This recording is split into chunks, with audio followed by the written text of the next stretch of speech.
तुम्ही पाहत आहात MCN न्यूज मराठी। यावल तालुक्यातील परसाडे गावात सुरू असलेल्या लग्न समारंभाच्या तयारी दरम्यान अचानक आलेल्या जोरदार वादळामुळे मोठी धावपळ उडाल्याची घटना घडली। भरधाव वाऱ्यामुळे उभारलेला लग्नाचा मंडप अचानक हवेत उडू लागल्याने परिसरात एकच गोंधळ निर्माण झाला होता। तर हवेत उडालेला हा मंडप पकडण्यासाठी गेलेले तरुण सुद्धा जखमी झाले आहेत। या ठिकाणी लग्न समारंभासाठी मंडप उभारण्याचं काम सुरू होतं, त्याचवेळी अचानक वातावरणात बदल होऊन जोरदार वादळी वारे सुरू झाले। वाऱ्याचा वेग इतका प्रचंड होता की काही क्षणातच संपूर्ण मंडप हवेत उंच उडू लागला।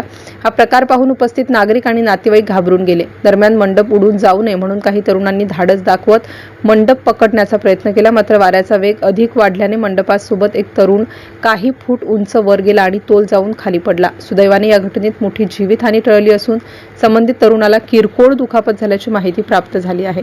MCN न्यूज मराठीकरिता फिरोज तडवी, यावल।